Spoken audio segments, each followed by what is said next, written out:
OK, donc on va commencer le webinaire aujourd'hui. Donc, rebonjour.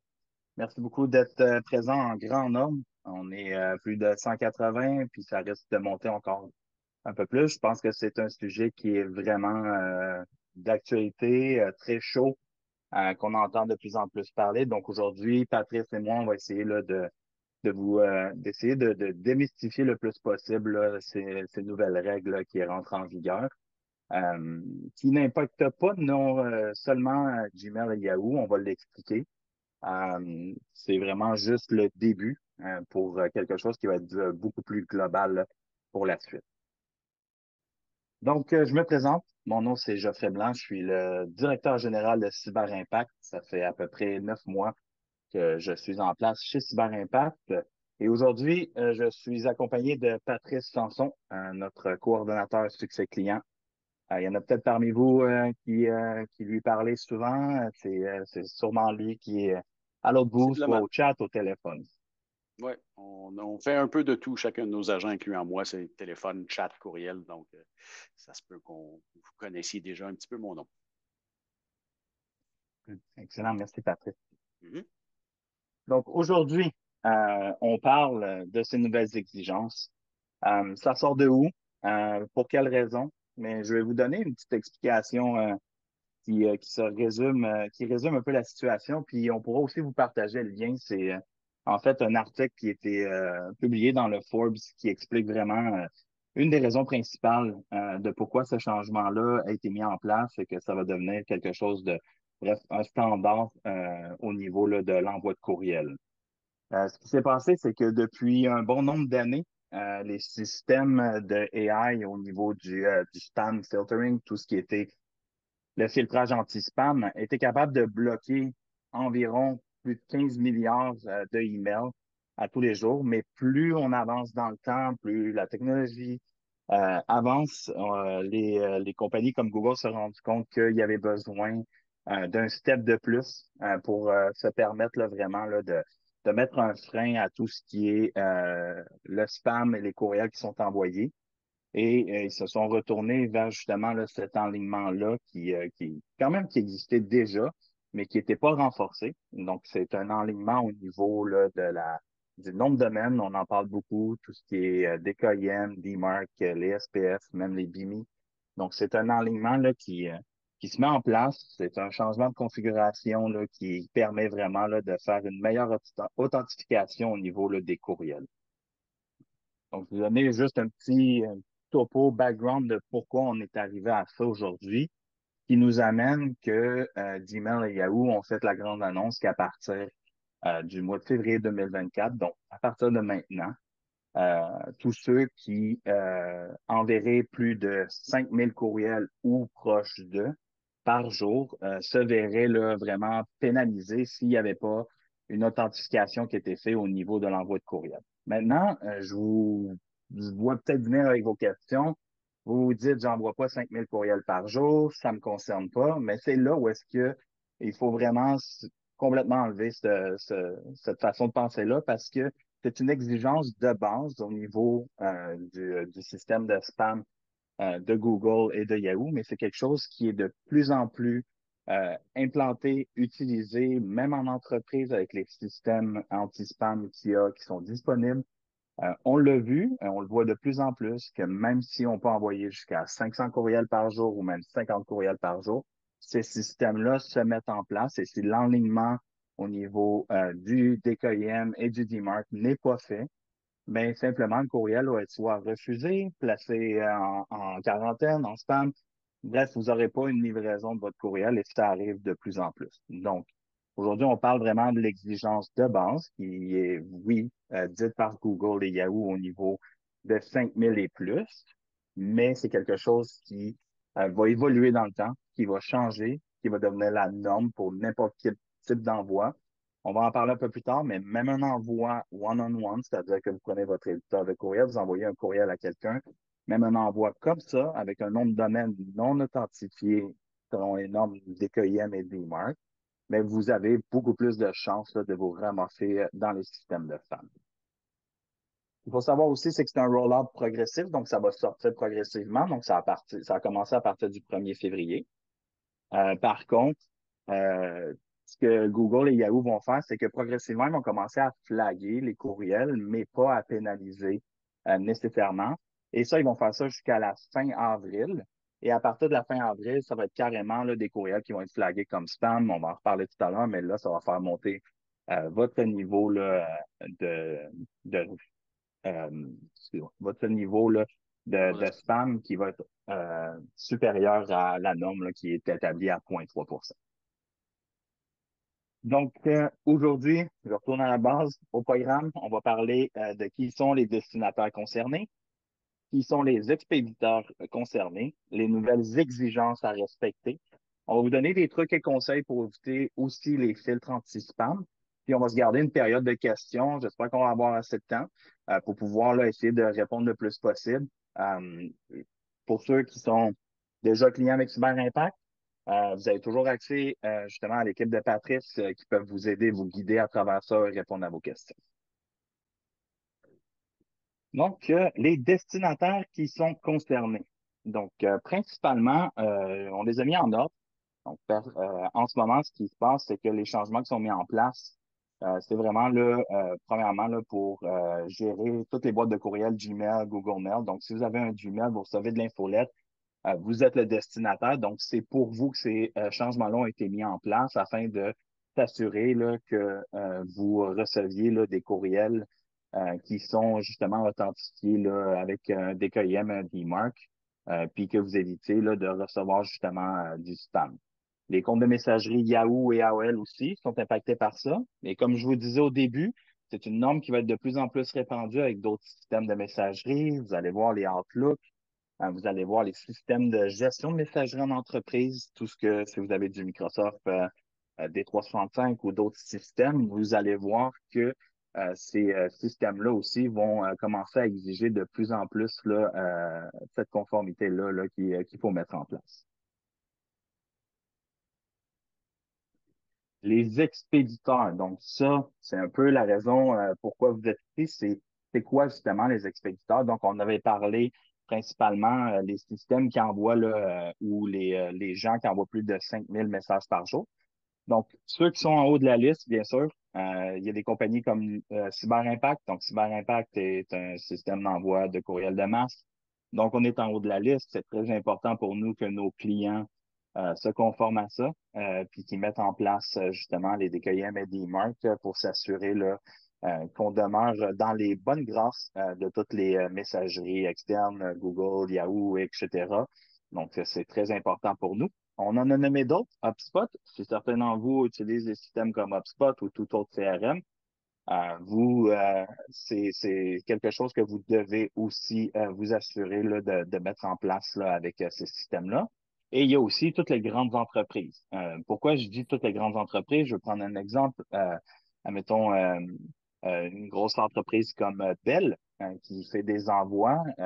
Quand l'envoi est fait, les exigences sont sur le nom de domaine. Donc, tous les noms de domaine qui finissent par bell.ca ou bell.com, mais en fait, ça s'accumule. Donc, si vous faites plus que 5000 envois par jour de courriel, ce qui est fort probable chez Bell, donc ça vous impacte aussi. Donc, c'est très important que justement ce nom de domaine-là soit configuré là, de la bonne façon là, pour venir justement respecter ces nouvelles exigences. On a tous les expéditeurs là, de courriel, donc accès Internet, etc. Là, si vous êtes une PME et tout ça, là, vous êtes quand même là, inclus là-dedans. Peut-être pas à aussi grande échelle qu'un système comme Cyber Impact, mais c'est sûr que vous allez voir là, des changements dans le comportement là, de vos envois de courriel. Vous risquez de vous faire flaguer plus souvent, surtout si vous ne faites pas ces configurations-là. Puis j'ai marqué aussi, on a marqué que tous les expéditeurs de courriel au niveau international, donc c'est pas quelque chose qui est local, c'est vraiment quelque chose qui est global et qui va s'appliquer là en général à tout. Je vais céder la parole à mon collègue Patrice pour la suite des choses. Parfait. Effectivement, c'est quelque chose qui affecte un peu tout le monde. Et puis, on parle beaucoup présentement de Gmail et Yahoo, mais comme on l'a mentionné, ça affecte un peu toutes les grandes entreprises et faire un peu parce que là, on va commencer vraiment à rentrer dans le point un petit peu plus technique.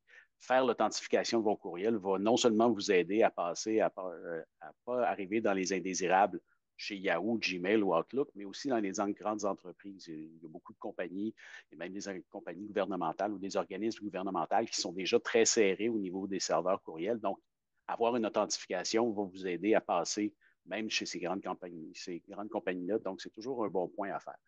Je fais juste une petite parenthèse aussi parce que je regarde le chat et il y a beaucoup de questions qui passent là-dessus. Oui, vous allez avoir un lien vidéo vers le webinaire une fois qu'il va être terminé. Ça va vous être envoyé par courriel là, dans les prochains jours ou peut-être la semaine prochaine ou plus tard. Mais le webinaire va être disponible là, en ligne. On va probablement même le mettre aussi sur notre site web. Parfait.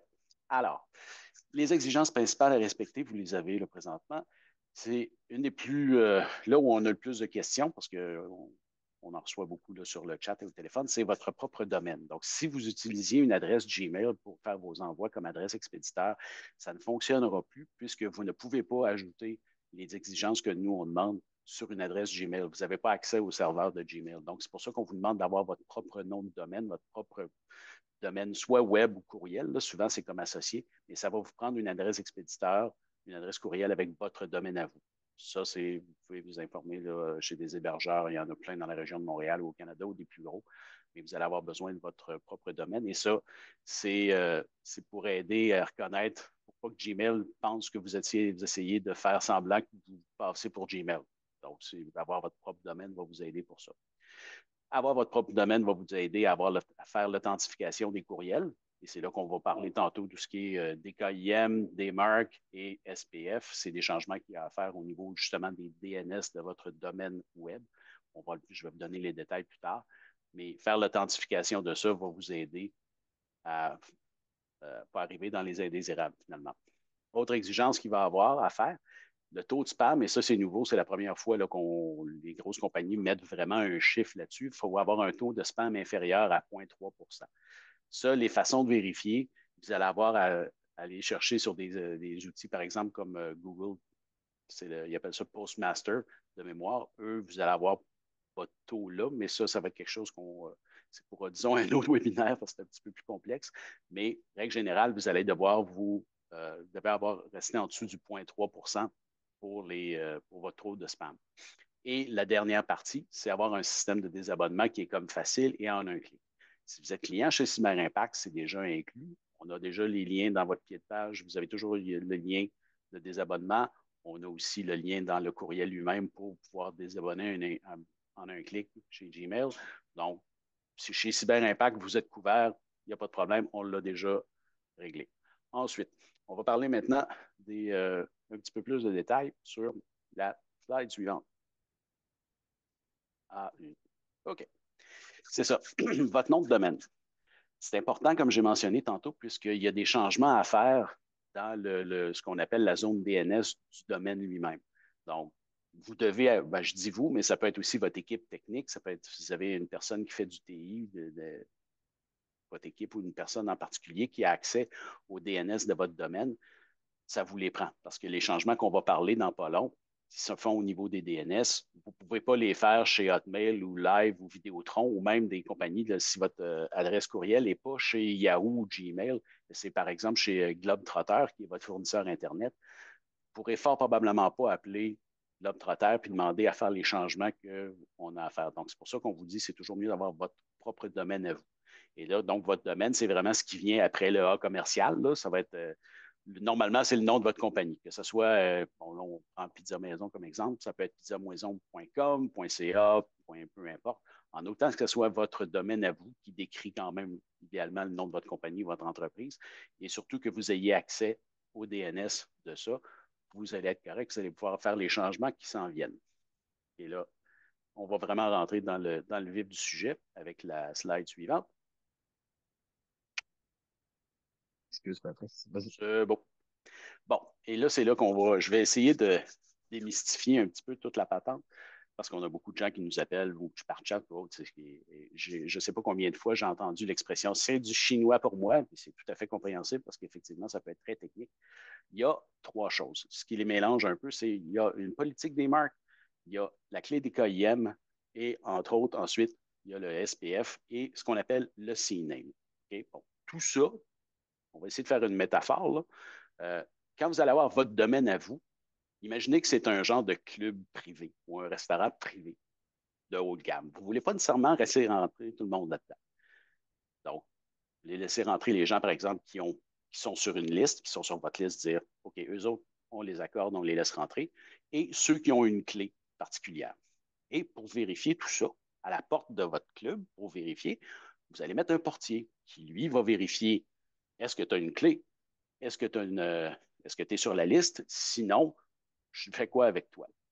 Donc, soit qu'il va le mettre, il va dire, toi, tu rentres tout simplement pas, ou il va le mettre en quarantaine de côté, ou il va dire, bon, c'est beau, un peu tout le monde rentre, pas de problème. Donc, la politique des marques, c'est votre portier. C'est la politique qui va déterminer si la personne qui tente d'envoyer un courriel n'a pas de clé des KIM, n'a pas de signature des KIM, pas de SPF, on fait quoi avec? Et c'est dans cette politique-là que vous allez déterminer si vous laissez passer tous les courriels, si vous mettez les courriels qui ne passent pas en quarantaine ou si vous rejetez les courriels qui sont là. Et c'est un peu, je fais une parenthèse, c'est un peu le problème, ce qui arrive présentement avec Gmail et Yahoo. Eux ont changé leur politique des marques à ils laissaient passer un peu tout le monde. Et là, maintenant, ils vont mettre les gens, les courriels en quarantaine. Donc, ça a l'effet que ça fait. C'est pour ça que c'est important d'avoir une politique des marques sur votre site à vous pour décider d'un, qu'est-ce que vous faites avec les courriels qui ne rentrent pas, mais aussi pour afficher aux autres sites, aux autres serveurs, que ce soit Outlook, Gmail ou autre, pour dire oui, nous autres, on en a un portier, on est sérieux. Donc, c'est pour ça qu'on vous demande de l'avoir, de qu'elle soit visible en ligne, pour que tous les autres serveurs puissent savoir c'est quoi votre politique à vous. Okay? Donc, c'est ça. La politique des marques, soit elle est en non, N-O-N-E, et tout le monde rentre, pas de problème, soit qu'elle est à quarantaine, et là, on va placer les courriels vont être placés en quarantaine, ou c'est à reject, et là, le courriel sera tout simplement pas accepté. Donc, la politique des marques, votre portier, sert à ça. Suivant. Ensuite, le CNAME. Le CNAME, c'est une des choses que vous allez avoir à ajouter dans votre DNS.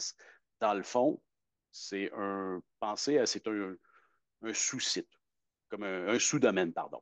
Par exemple, nous, chez CyberImpact, notre site web, c'est www.cyberimpact.com. On a aussi un sous-site, faq.cyberimpact.com. On en a d'autres comme ça. Donc, un CNAME dans un DNS, c'est tout simplement, si tu vois l'adresse, mettons, faq.cyberimpact.com, tu affiches telle page. Donc, nous, ce qu'on vous demande de faire dans votre site, ça va être d'ajouter un CNAME avec votre nom de domaine à vous. Je ne vous donnerai pas la nomenclature exacte parce que là, c'est un petit peu trop de détails. Mais dans le fond, on va vous demander d'ajouter un sous-site qui va pointer sur notre site à nous, sur notre clé d'encryption publique, qui va faire que vos courriels, quand vous allez envoyer des courriels via CyberImpact, et là, je parle évidemment de CyberImpact, peu importe la compagnie, ça peut changer un petit peu. Mais chez CyberImpact, nous, on fonctionne comme ça. Donc, quand vous envoyez des courriels via CyberImpact avec le CNAME, elle va être codée ou encryptée avec notre clé publique, ce qui prouve aux serveurs qui reçoivent les courriels comme Gmail, Yahoo, peu importe, OK, eux, ils ont la clé publique de CyberImpact, mais même si ça vient d'un autre domaine, et c'est correct parce qu'ils ont la même clé. Donc, c'est comme ça qu'on fait la signature des KIM. C'est ce qui prouve à tous les autres serveurs que vos courriels sont bien alignés et que même si le nom de domaine, c'est mapizza.com et que ça vient d'un serveur de CyberImpact, ben, vous avez notre clé publique, donc ça passe, tout est beau.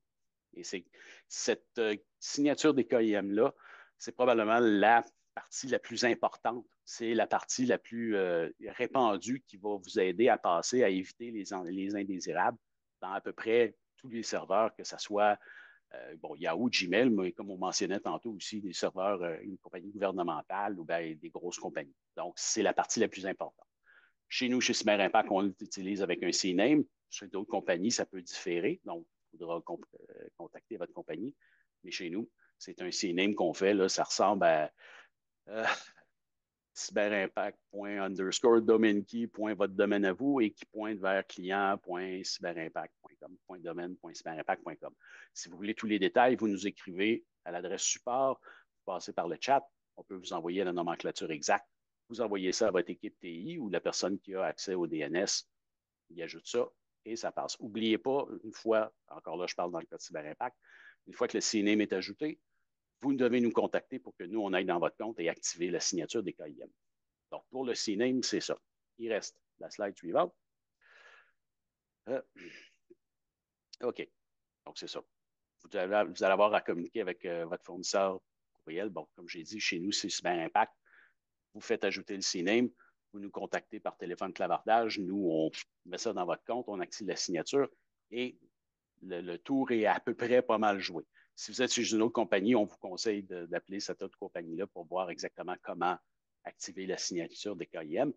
Le principe reste un peu le même. Si vous avez une signature des KIM sur votre courriel, il va être accepté, il va laisser, il n'ira pas dans les indésirables un peu partout. Mais chez nous, Cyber Impact, ça fonctionne avec le CNAME. Je pense que ça revient à toi, Jeffrey, pour la chose suivante.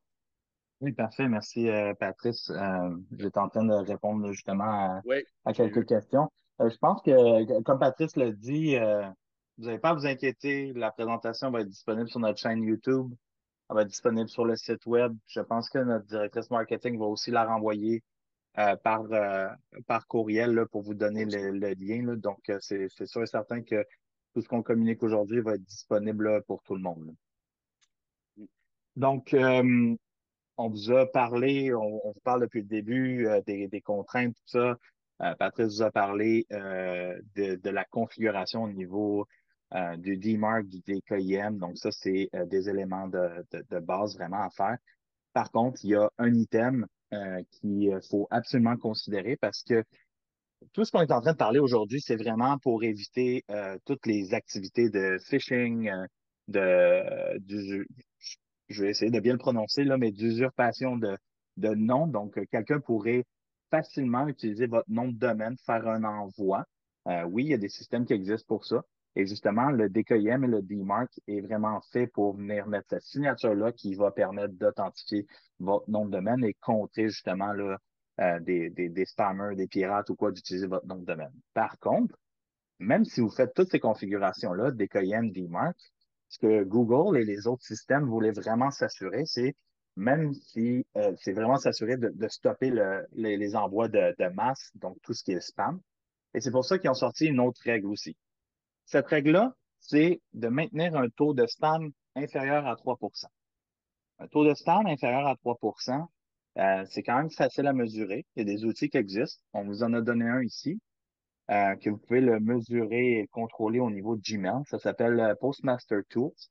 On vous donnera le lien aussi là, quand on partagera la présentation. Mais ce que ça fait, c'est que ça mesure le taux de spam qui est relié à votre nom de domaine.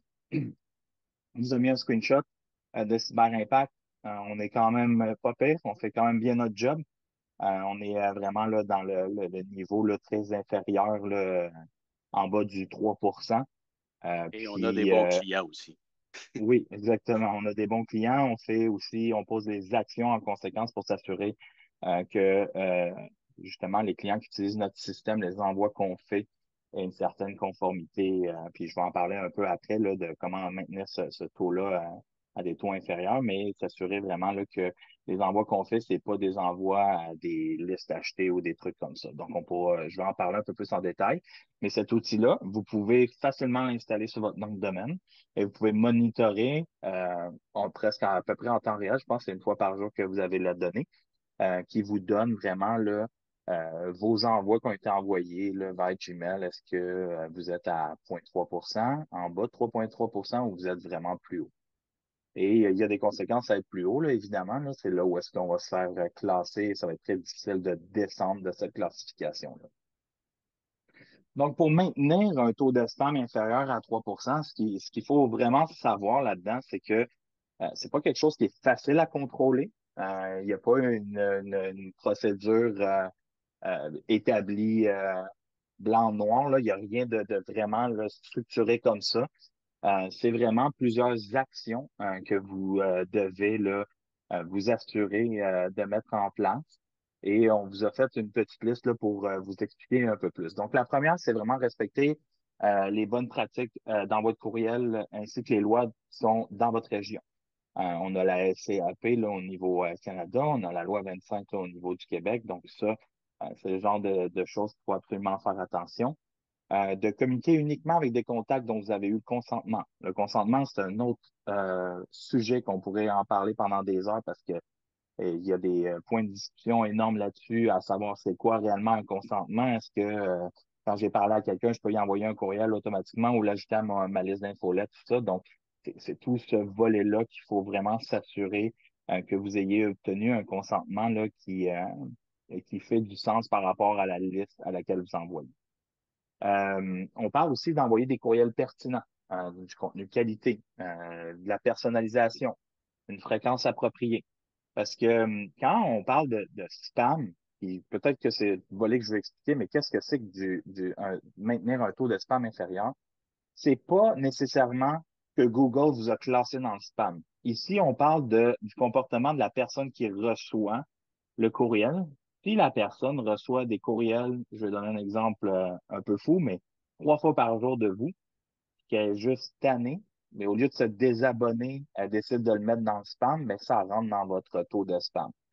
Et ça, si vous envoyez, par exemple, demain, vous avez envie d'acheter une liste de 20 000 courriels, puis là, c'est que Patrice va pas m'aimer que je dise ça, là, mais si vous achetez une liste de 20 000 courriels, puis que vous envoyez à cette liste-là, mais premièrement, vous n'avez pas eu le consentement, puis il y a de bonnes chances que tous ces gens-là disent que vous êtes du spam et vous allez faire grimper votre taux là, au-dessus de 3%, c'est sûr et certain. En passant, c'est 0,3%. On a des 0,3%, choses dans le excusez. chat, là. Ouais. 0,3%, oui. Excusez-moi. Yep. Euh, donc, c'est ça. Donc, après ça, au niveau d'autres outils, vous avez des formulaires de mise à jour de profil aussi. Ça peut être une bonne chose aussi de mettre à jour les profils des contacts, surtout après un certain nombre de mois, un certain nombre d'années. Donc, ça vous permet aussi de garder vos listes en santé. On parlait de segmenter les contacts. On parle de communication ciblée. Ça, on n'en parle pas assez selon moi, mais je pense que c'est de plus en plus important de ne pas prendre juste une liste puis faire un envoi massif à cette liste-là, mais de plus cibler le contenu à différents petits groupes de listes. Ça vous permet là, vraiment là, de garder une certaine interaction avec ces gens-là, de leur envoyer du contenu qui les intéresse. Et ça vous assure aussi là, de justement rester dans des taux de spam là, qui sont raisonnables. On a reparlé donc les listes de qualité avec les formulaires d'abonnement, puis on parle en dernier lieu de regarder vos statistiques. Ici, je parle plus pour peut-être les clients là, au niveau de Cyber Impact, mais vous avez des outils à l'intérieur de Cyber Impact où est-ce que vous pouvez voir les statistiques de vos envois. Vous allez voir vos taux de rebond, vous allez voir vos désabonnements. Bientôt, vous allez voir aussi, parce qu'on est en train de sortir la feature, vous allez voir vos taux de spam. Donc, vous avez combien de personnes qui vous ont classé comme spam ou que les outils comme Google ou quoi que ce soit vous ont classé comme spam. Donc, vous allez pouvoir le voir là, au niveau de vos envois d'infolettes. Se désabonner d'une infolette, vous le voyez à l'écran, vous vous demandez c'est quoi le rapport au niveau de maintien du spam inférieur, mais c'est plus un indicateur. Puis là, c'est à vous de juger si l'indicateur est bon ou pas. Mais si vous faites un envoi, vous voyez un taux de désabonnement plus élevé, vous pouvez être certain que vous allez avoir un taux de spam aussi plus élevé. Donc, moins vous avez de désabonnements, plus vous savez que vos envois sont pertinents, puis que votre liste est de qualité et que les gens sont vraiment intéressés là, à continuer à avoir votre contenu.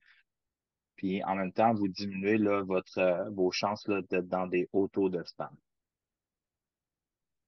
Il y a une autre règle qui est mise en place, c'est le système de désabonnement. On en parle, mais on n'a pas vraiment besoin d'en parler parce que ce que Cyber Impact, quand vous faites vos envois, il y a toujours la possibilité de se désabonner dans le bas de l'infolette. C'est quelque chose qui ne peut pas être désactivé, donc qui est toujours disponible. Plus on vient de mettre en place les changements requis par Google, où est-ce que le désabonnement va être dans le haut du courriel aussi disponible. Donc, de ce côté-là, vous n'avez vraiment pas à vous inquiéter. Tout est mis en place là, pour vous assurer là, de vous conformer à ces exigences-là. Par contre, j'en parle pour aussi les gens qui font des envois du style HubSpot, qui n'est pas nécessairement passe par HubSpot, mais des fois vont passer par votre système de messagerie. Dans les envois one-on-one, je vais vous donner un exemple. Je reçois encore souvent des courriels où est-ce qu'une personne a écrit à elle-même, puis on a reçu le email tous là-dedans. On comprend tous qu'on est en BCC.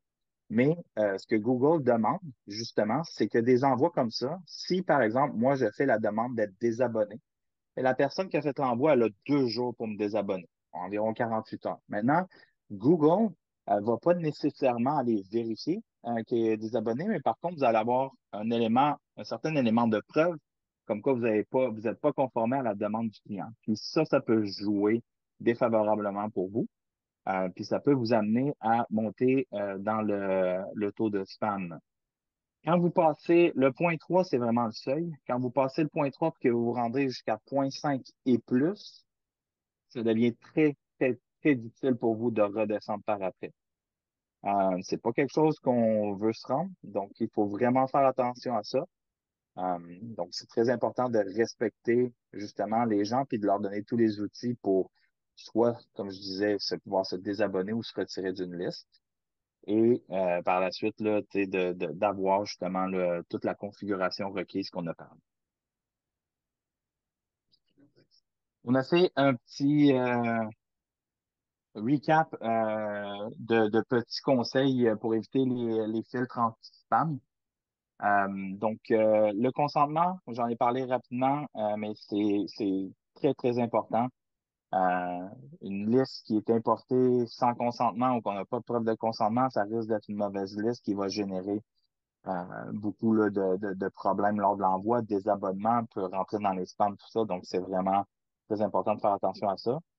On a parlé de la configuration globale, qui est un peu plus technique, mais maintenant, on a très peu parlé du contenu.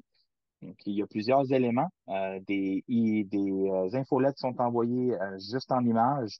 Il y aurait une importance à ajouter des textes alternatifs, à ajouter un texte de prévisualisation en haut qui est disponible aussi dans l'application. Ça aussi, ça permet aux boîtes de courriel là, de ne pas vous classer là, nécessairement comme spam parce que votre courriel contient un taux, disons, plutôt anormal d'images. Donc, c'est important là, vraiment là, de faire attention à ça et d'utiliser les outils qui sont en place pour permettre là, de justement mieux identifier les images, d'avoir des textes alternatifs et des textes là, qui seront en mode prévisualisation et qui vous permettront là, justement là, de ne pas vous faire classer comme spam. On a ajouté aussi les mots que vous utilisez. Donc, on a mis quelques mots qui sont un peu plus clichés, mais tout ce qui est gratuit, acheter, argent. Puis vous pouvez certainement faire des recherches en ligne puis en trouver d'autres. Donc, de faire très attention à l'utilisation de ces mots-là. Supprimer régulièrement les adresses inactives dans votre liste. Ça peut être un excellent point. Vous avez toutes ces données-là aussi dans Cyber Impact. Si vous allez voir dans la page de contact, vous pouvez faire des filtres de recherche et vous pouvez voir les activités là, de vos contacts.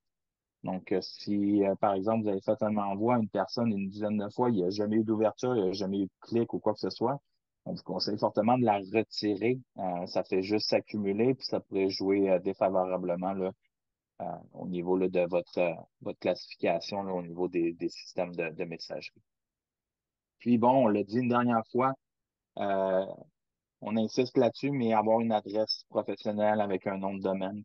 En fait, on n'avait rien contre les Gmail, tout ça jusqu'en 1er février, mais ça devient vraiment primordial. Ça, c'est peut-être plus quelque chose qui s'applique pour des gens qui sont consultants ou des professionnels qui sont vers des adresses de courriel Gmail. Mais si vous voulez continuer à faire des envois à des listes et tout ça, il faudrait vraiment songer à faire l'achat d'un nom de domaine. Patrice on a parlé un peu plus tôt. Euh, Cyber Impact, dans ces changements qu'on a effectués là, au 1er février, on a quand même mis en place un système d'adresse d'envoi qu'on appelle une adresse de fallback, ce qui fait en sorte que si vous n'avez pas un nom de domaine, vous allez tomber sur une adresse de Cyber Impact qui va être, par exemple, professionnel ABC at email.cyberimpact.com, puis vous allez faire vos envois à partir de cette adresse-là, parce qu'on ne fera plus d'envois comme on le faisait par le passé à partir d'une adresse Gmail.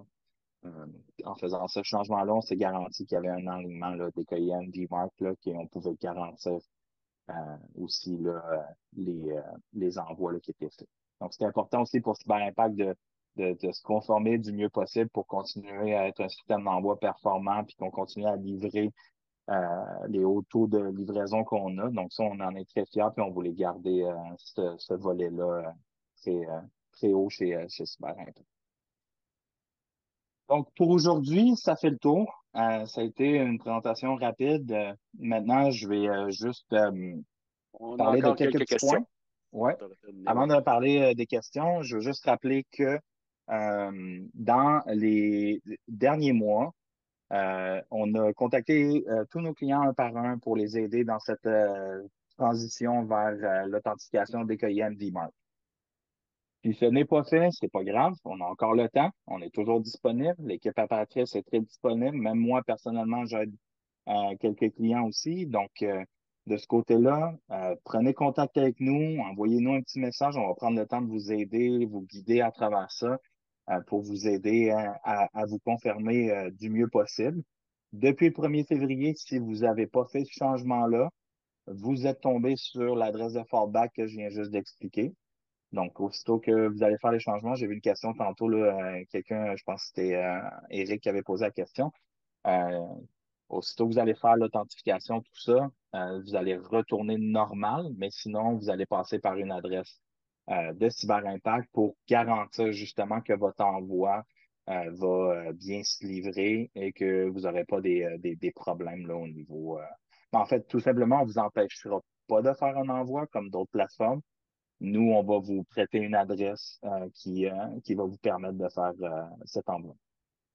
Donc, on va peut-être y aller avec les questions, hein, Patrice? Oui, j'en aurais peut-être quelques-unes pour toi. Il y a une personne anonyme. Je voudrais juste répéter, là, vous faire un petit peu la différence, reparler des ceux qui envoient moins de 5000 courriels. Ça les affecte quand même, mais juste peut-être juste mentionner là, la différence majeure entre ceux qui envoient plus 5000 de 5000 courriels et ceux qui en envoient moins. Comment ça affecte les gens qui en envoient moins?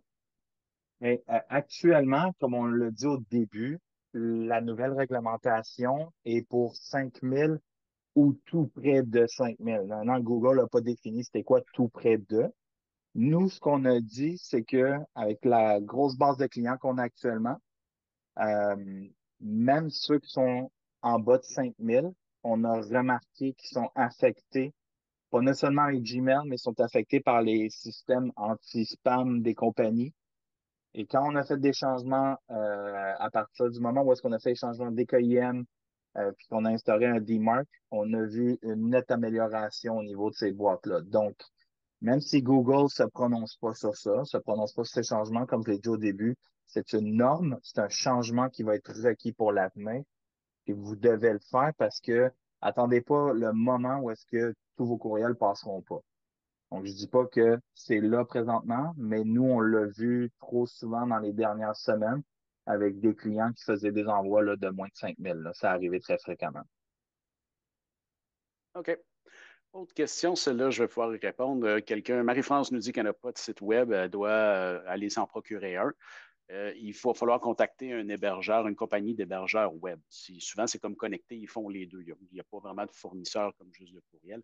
Donc, vous connectez, vous pouvez faire une recherche sur Google, savoir hébergeur web, et en allant chercher votre propre nom de domaine comme ça, vous allez avoir votre nom de domaine. Normalement, ça vient avec une adresse ou la possibilité de se créer des adresses courriel là.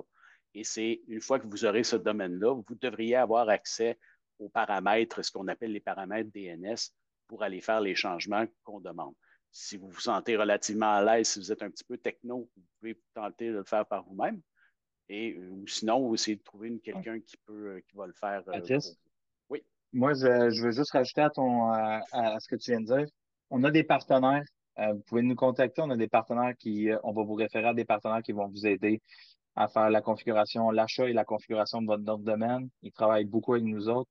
C'est très récent. Peut-être juste pour ça que je l'avais pas encore mentionné avec Patrice, parfait. mais dernièrement, on est allé chercher ça. Donc oui, on va pouvoir vous aider là-dessus. Moi, OK. il y a une question à laquelle je voudrais répondre. C'est la question, ça, c'est une bonne question à faire une différence. Il y a des gens qui ont un nom de domaine, mais qui sont quand même avec Google, parce que Google, ils ont le Google Workspace qui appelle, qui permet d'avoir des courriels, etc. Ici, là, je sais que le mot Google, il vient porter à confusion, mais en fait, à partir du moment où vous avez un nom de domaine, même s'il est configuré avec Google, on peut faire la configuration des KIM là, d'IMAC, là. C'est comme si vous aviez acheté un nom de domaine. Ben, en fait, c'est exactement ça. Vous avez acheté un nom de domaine avec Office ou D365. Vous avez fait la configuration. Donc, Google, c'est juste, dans ce cas-ci, le Google Workspace, c'est juste email provider là, pour entreprise. Là. Donc, oui, il va falloir faire la configuration au niveau des KIM et des DMARC. Parfait. Si vous regardez le chat un petit peu, j'ai mis un lien vers une adresse, un lien web à notre page, notre site de FAQ. C'est vraiment comment authentifier vos courriels. C'est la page la plus complète qu'on a vraiment pour donner les détails. Je parlais tantôt du CNAME, ça a une nomenclature particulière. Elle est sur cette page-là. Je vais la mettre aussi un petit peu plus tard dans le chat là, pour répondre à des questions. Mais point de départ, oui, ça va vous sembler compliqué. On espère qu'après le webinaire, ça va vous sentir un petit peu moins compliqué, mais la plupart des détails sont là. Si vous voulez savoir quoi mettre dans votre fichier des marques, le texte, vous allez le trouver sur cette page-là. Même chose pour le CNAME. Donc, point de référence numéro un. Je vais le remettre aussi un petit peu plus tard dans le chat pour être certain qu'il est disponible pour tout le monde. Thérèse nous demande, est-ce qu'on doit envoyer le CNAME à CyberImpact? Et si oui, quel est le format? En fait, c'est l'inverse. Communiquez avec nous et nous, on va vous donner le CNAME, la nomenclature exacte, à aller mettre dans votre DNS ou à fournir à votre équipe TI ou la personne qui va mettre le CNAME dans votre DNS. Donc, ça fonctionne un petit peu à l'envers. Ensuite, Kate nous dit, bon, on n'a pas de nom de domaine pardon, nous avons notre nom de domaine avec Gmail, mais nous le payons, ce n'est pas une adresse gratuite. Bon, c'est un petit peu la question que Jeffrey vient de répondre. Ouais, Vous avez peut-être le volet, j'ai vu quelques questions. Il y a beaucoup de gens qui ont peut-être de la misère à configurer. Fait que contactez-nous quand même. Puis moi, avec un de mes coéquipiers, quand il y a des configurations un peu plus complexes, là, on peut s'en occuper là, si vraiment vous n'y arrivez pas. Là. Oui. Si vous voulez tenter de le faire par vous-même, puis vous n'êtes pas certain aussi, si vous voulez nous contacter à l'adresse support ou par clavardage, prenez des captures d'écran de vos paramètres pour nous donner une petite idée de quoi on regarde. Parce que nous, notre problème à nous, au niveau du support, c'est que des consoles comme ça, DNS, il y en a des centaines. Il y en a qui Ouais. rentrent d'une façon différente. D'autres, il faut mettre le nom de domaine. Des fois, il ne faut pas. Donc, si vous nous envoyez un visuel en même temps, ça va nous donner une chance là, de savoir un petit peu quoi rentrer où. Ça va? Louis nous demande si nous avons un compte avec Microsoft 365, doit-on faire des modifications? Je crois que ce que vous parlez, ce que vous faites référence, ça serait vos envois de courriel à vous de compagnie. Ce n'est pas vos envois de masse. Donc, c'est comme deux systèmes séparés. Vous pouvez quand même ajouter une signature DKIM sur un compte Microsoft par Outlook, mais là, ça, c'est un peu hors de notre domaine. Là. Nous, ce n'est pas nous qui va gérer. Encore là, je vous conseille de contacter votre équipe technique. Eux vont pouvoir vous le dire. Mais ça, c'est vraiment pour envoi de courriel individuel, disons. Nous, on parle CyberImpact et autres, c'est le courriel de masse. Ça va?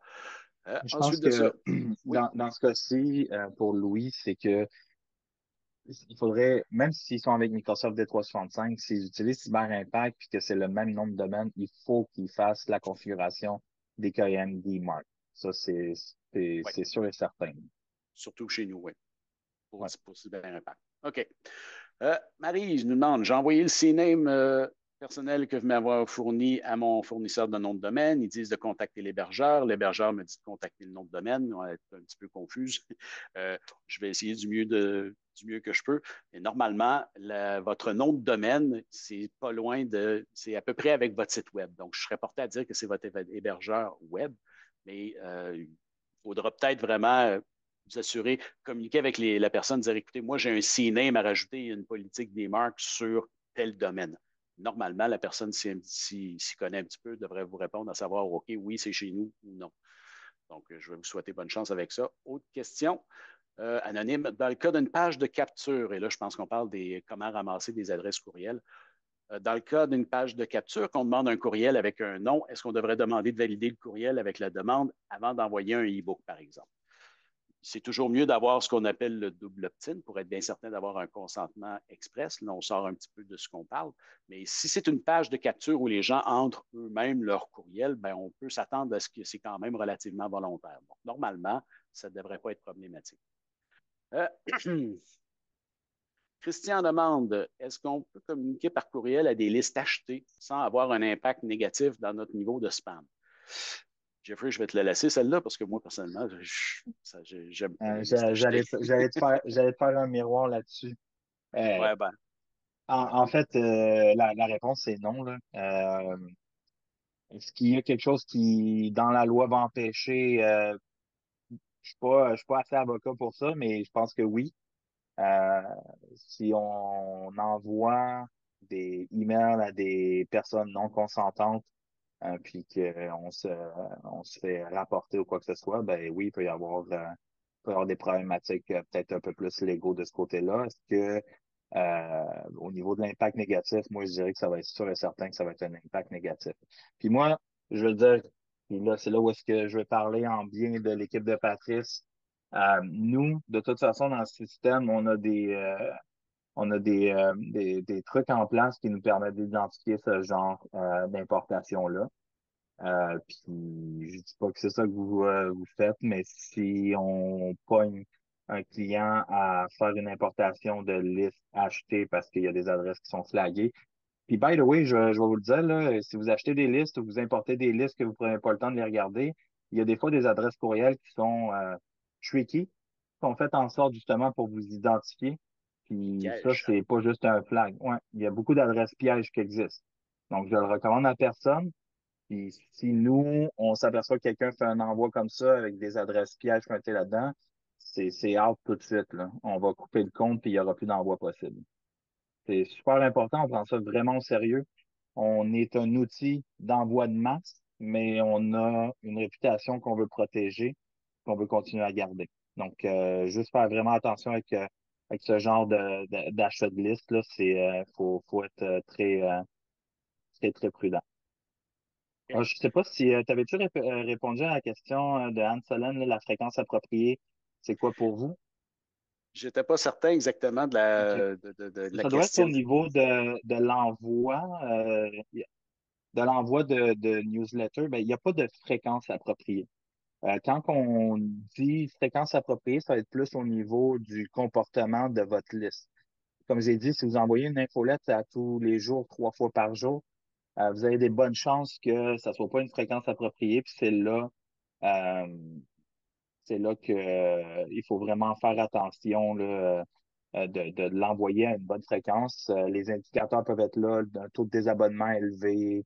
Bientôt, on va voir le rapport d'abus. Là. Donc, si le rapport d'abus commence à lever, c'est des indicateurs que peut-être votre fréquence n'est pas assez bonne. OK. Je vais essayer de faire quelques petites questions en rafale parce que c'est quand même Oui, assez vas-y. rapide. Est-ce qu'une adresse A commercial belle.net est bonne? Paul nous demande. Non, c'est comme ça appartient à Bell. Vous ne pourrez fort probablement pas faire les changements DNS demandés, donc on va vous conseiller d'aller vous chercher votre propre domaine à vous. OK. Pourriez-vous nous montrer comment accéder à nos DNS, s'il vous plaît? J'aimerais vraiment ça. Ça simplifierait ma tâche, mais comme des DNS, les systèmes de console de DNS, il y en a des centaines. Malheureusement, je ne peux pas vous aider. On ne peut pas vous aider. Il va falloir, premièrement, essayer de trouver l'hébergeur, la place où vos DNS sont. Et là, moi, je vous conseille de faire des recherches Google, à savoir, il y a beaucoup de documentation, même des images dans certains cas. Pour telle compagnie, tel DNS, ajouter un CNAME, c'est comme ça, etc. J'aimerais ça vous aider, mais dans certains cas, on ne peut pas. Mon nom de domaine est chez OVH, mais mon site est hébergé chez Wix. Est-ce bien avec OVH que je dois faire la démarche des marques? Je croirais que oui, puisque si votre nom de domaine est chez OVH, les entrées DNS apportées à votre domaine vont probablement être chez OVH aussi. Pour le SPF, votre site indique que c'est une étape optionnelle. Est-ce que l'avantage d'ajouter le SPF de CyberImpact, s'il y en a un? C'est effectivement optionnel et on est présentement à faire certaines modifications. Donc, vous pouvez toujours, si ça vous chante, ajouter, puis là, je vais technique, spf.cyberimpact.com dans votre entrée SPF, mais il y a des chances que ça ait à changer dans les prochaines semaines. On veut essayer d'ajouter des features pour que vous puissiez le faire vous-même. Donc, c'est optionnel, ce n'est pas nécessairement pour l'instant. Sylvie nous dit, mon nom est chez Dauphine à hotmail.com. Je devrais le changer pour info à chez Dauphine.com. Effectivement, oui. Si vous avez une adresse Hotmail, on vous conseille d'aller chercher votre propre domaine pour pouvoir faire les changements DNS comme on a mentionné. Okay? Euh, Tiens, celle-là, Jeffrey, je te la donne. Existe-t-il des hébergeurs gratuits parce que la personne, Louis, représente fort probablement un organisme de charité. Connais-tu des hébergeurs gratuits ou qui pourraient faire des forfaits ou quelque chose pour des OBNL? Hébergeur au niveau du nom de domaine. Mais comme j'ai dit tout à l'heure, vous pouvez nous envoyer un message à support. On va vous mettre en connexion. On a un partenaire là, qui va pouvoir vous aider là, à acheter des noms de domaine. Là. Donc, j'imagine qu'il y en a un peu pour tous les prix. Mais gratuit de nom de domaine, moi, j'en connais pas personnellement. Là. Donc, Ça va être ça. assez surprenant, ouais. Ça Ouais. doit être assez rare. Et si vous êtes un OBNL, je vais retourner à ce qu'on disait initialement, l'adresse de fallback qu'on a dans le système. c'est une option qui peut être utilisée, là. C'est pas, c'est sûr qu'on aime qu'il y ait un nom de domaine, mais c'est quand même possible de faire un envoi et des envois à une adresse de fallback de CyberImpact qui est tout aussi bonne. C'est juste qu'elle n'est pas brandée à votre nom. Habituellement, on essaie de le garder pour des clients qui ont des plus petites listes, là. Donc, ça aussi, là, c'est à discuter. OK. Marcel nous pose une question vraiment plus spécifique pour son domaine. Il mentionne que son adresse est à cmfo.ca. Et dois-je vous demander d'ajouter ceci à votre DNS? Non. Encore là, c'est l'inverse. Là, vous devez communiquer avec la personne ou l'équipe qui gère le domaine cmfo.ca. Vous contactez ces personnes-là pour leur dire on doit ajouter un CNAME, on doit ajouter un DMARC. Encore là, vous allez trouver les détails plus particuliers sur l'article de FAQ que j'ai mis dans le chat. Ou si vous voulez nous contacter avant à support, pour avoir les informations précises à ajouter dans vos DNS. Là, nous, on va vous renvoyer le courriel avec tous les détails que vous allez avoir à communiquer à votre hébergeur pour aller ajouter ça dans les DNS en particulier. Nous, on n'a pas vraiment de DNS de personne. On ne peut pas aller jouer là-dedans. On peut simplement vous donner l'information à aller ajouter à vos DNS pour faire vous-même. Ça va. Ensuite, une fois que les changements sont faits, on vous envoie quoi? Une fois que les changements sont faits, le CNAME, tout ça, vous communiquez avec nous avec le nom de domaine qui a été modifié. Et évidemment, votre nom de compte et idéalement votre numéro de compte CyberImpact. Nous, on va aller modifier ça dans le compte. Ensuite,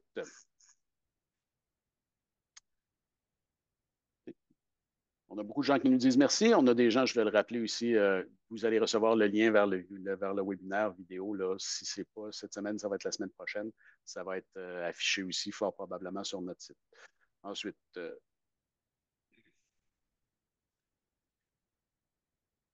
je pense qu'on a fait un peu le tour. Si Ouais, je regarde. ça se peut qu'il en reste qu'on communique, on va continuer à répondre sur le Kiwi, là, mais il Ouais. y a quelqu'un ici qui dit bon, c'est moi qui j'ai lu 3 fois votre fac, j'ai toujours un petit peu de misère, c'est moi qui dois mettre en place les changements sur mes 2 sites WordPress qui ont chacun un nom de domaine. J'accède au DNS, je ne sais pas comment le faire. Pourriez-vous mettre des captures d'écran pour WordPress? Allez sur le site de la FAQ que j'ai mis tantôt. Je crois qu'il y en a sur WordPress. Sinon, comme on utilise parfois, Google est un très bon ami. Faites une recherche sur WordPress, ajout Google, pas ajout Google, pardon, ajout CNAME. Vous devriez possiblement avoir accès à des images là pour vous aider pour vos choses WordPress. Si tu vois d'autres questions, Jeffrey, gêne-toi pas. Ben, je pense que, parce qu'il reste environ 5 minutes, je pense que c'est important de rappeler, si vous avez vraiment de la difficulté ou quoi que ce soit, comme je dit, communiquer avec Patrice, c'était juste indiquer que vous faisiez partie là, du webinaire. Je vais en prendre moi personnellement en charge avec un de mes collègues. On va essayer là, vraiment là, de régler le problème. On comprend que c'est pas nécessairement évident. On peut pas aider tout le monde parce que, comme Patrice l'a mentionné, il y a tellement de différents systèmes là, pour configurer les DNS. Mais c'est sûr qu'il y a des cas qui peuvent être un peu plus difficiles. Donc, on va essayer de vous aider là, vraiment là-dessus. Euh, il y a quelqu'un qui posait la question si nos services sont payants, puis c'est quoi le coût moyen. Il y a une section sur le site de Cyber Impact avec la tarification. Donc, ça, vous pouvez le trouver là. Je vois encore beaucoup de questions. Écoutez, allez, notre site, je vais remettre l'adresse de la page FAQ sur le chat. Là. Il y a vraiment beaucoup, beaucoup de détails et vraiment tout ce qui est plus technique, comme la nomenclature exacte du CNAME est là. Ce que vous devez mettre dans votre fichier texte pour le DMARC, c'est aussi là. Ça serait le Ouais. point de départ idéal. Je sais que ça a l'air compliqué. Effectivement, ça peut l'être. Mais l'autre chose aussi l'autre point première chose que vous devriez faire, c'est vraiment trouver s'il y a quelqu'un en charge. Si vous avez un nom de domaine à vous, il y a fort probablement quelqu'un qui a été l'acheter ou l'installer ou autre. Il faut trouver cette personne-là. C'est cette personne-là qui va fort probablement vous aider à installer, à faire tous ces changements. Donc, ça va être la première chose qu'on a à trouver. Ouais, puis peut-être juste rappeler quand le DMARC, c'est correct, mais quand vous faites votre configuration du DKIM, super important de le confirmer avec le service à la clientèle parce que de notre Oui. côté, on doit finaliser la signature. Si on finalise pas la signature, c'est comme si la configuration n'était pas finie. Donc, c'est super important. Pour ce qui est du restant, ben, il reste juste 3 minutes. Fait que je pense qu'on pourrait arrêter le webinaire là. Vous avez l'adresse du support, c'est support@cyberimpact.com. Vous avez fait partie du webinaire à midi, vous pouvez l'indiquer dans vos demandes. Comme j'ai dit, on va essayer là, de vous aider là, du mieux qu'on peut là-dessus là, pour faire ces changements. Vous avez d'autres questions, vous pouvez nous écrire directement aussi. Puis on va rendre disponible le webinaire là, sous peu. Ça va être disponible sur notre chaîne YouTube. Il y a d'autres webinaires aussi. Je vous invite à les consulter. C'est du contenu là, de très grande qualité puis super agréable pour vous aider là, dans vos infolettes, dans vos efforts de marketing.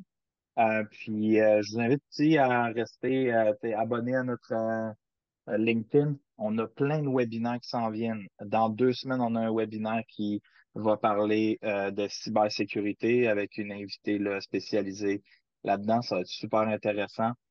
Puis on a plein d'autres sujets là, qui s'en viennent là, très rapidement. Donc, je vous remercie beaucoup. Merci beaucoup, Patrice. Pas de Puis je vous problème. souhaite une bonne fin de journée. Merci. Bonne journée, tout le monde.